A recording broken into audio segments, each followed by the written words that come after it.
elevates U.S. hopes for figure skating gold at Winter Olympics. USA Today profiles 10 top American athletes to watch during the Pyeongchang Winter Olympics, which begin February 9. It has been about 15 years since a little boy growing up in Salt Lake City, the youngest of 5 children, decided he wanted to figure skate. His family didn't have the money to buy him skates of his own, so he wore his older sister's white hand-me-downs. When he outgrew them, the boy's father had an idea. He had heard of a foundation being run by 3-time national champion and 2-time U.S. Olympian Michael Weiss that gave money to up-and-coming skaters. The man's son was too young to apply for any of Weiss' scholarships, but Weiss said he'd help out anyway, giving the family $200 to pay for the boy's first pair of skates. Over the next 10 years, as the boy started showing remarkable progress, Weiss Foundation kept sending money to help keep him in the sport, about $75,000 in all. It made sense. Figure skating and Nathan Chen were not going to part ways anytime soon.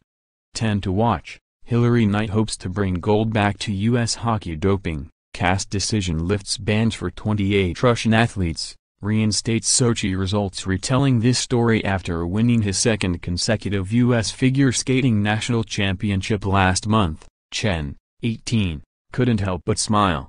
"Michael gave me money to kickstart my young career," Chen said. "Honestly, without that, it would be impossible for me to get to where I am now." And where exactly is that? On the verge of something quite remarkable. A once-in-a-generation talent, a prodigious athlete and a well-trained artist, Chen is the only undefeated male figure skater in the world this season. He heads to Pyeongchang as a favorite for a medal, perhaps even gold, if his luck and his landings hold on that slippery sheet of ice. "Sometimes thinking about the Olympics makes me a little nervous," Chen said. "It's something I have to remind myself about, that at every competition, I put a lot of pressure on myself, almost like it's the end of the world, and I have to keep reminding myself it's not. Ultimately, I try to enjoy the moment, and every time I enjoy myself out there, I skate my best when I feel happy and I let those pressures fall down beside me." Chen's ascension through the ranks has been spectacularly steady.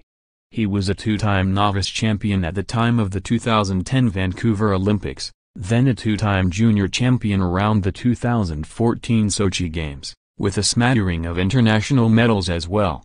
He was a fixture in Weiss Foundation skating show each year in the Washington, D.C. area, drawing delighted applause from the crowd. This kid was most definitely on his way. It was just 2 years ago that he won his first senior, Olympic-level, national medal, a bronze in the 2016 Men's U.S. Championship. He became the first American man to land 2 quadruple jumps in the short program and the first skater in the world to land 4 quads in a long program.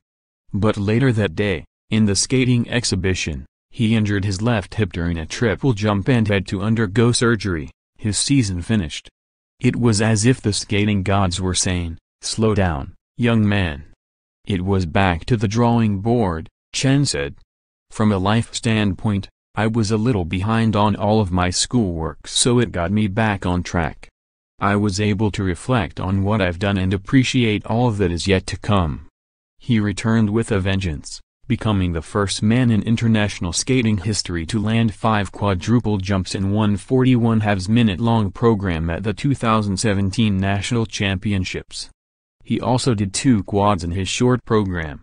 That's what he did to win the 2018 Nationals as well and qualify for the Olympics, and it's what he is planning to do at the Games. The significance of these statistics can be lost on the casual observer, so consider this: just 8 years ago in Vancouver, American Evan Lyasek won the Olympic gold medal without trying even one quad. But it's not just about the jumps for Chen.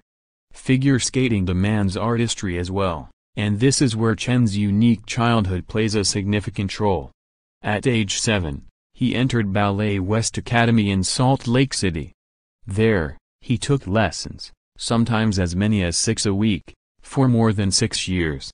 His refined movements on ice today can be traced back to those formative days in the ballet studio.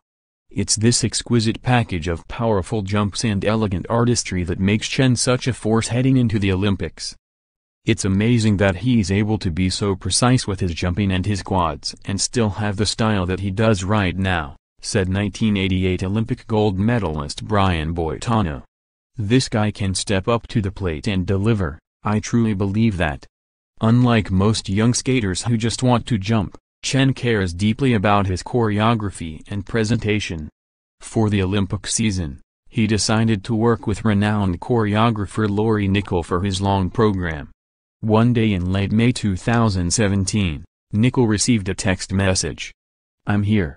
It was Chen, telling Nickel he had arrived in Toronto to start working with her. Problem was, she didn't have him on her schedule until the next day. He had arrived a day early. "That's a first in my career," Nickel said with a laugh. Deep inside that youthful body, there's an old soul. "As I'm getting older," Chen said, "my skating career won't last forever. At most, I'll be skating 8 more years, and there's a lot of things outside of skating that I want to do, including college. There's something else too. What Weiss did for him, he'd like to do for someone else. That's something I'm actually very interested in doing, helping young skaters," Chen said. "What Michael did definitely inspires me to follow a similar path. I would love to do that someday." Skating's jumps and spins are all about complete revolutions, going all the way around. Full circle, in other words.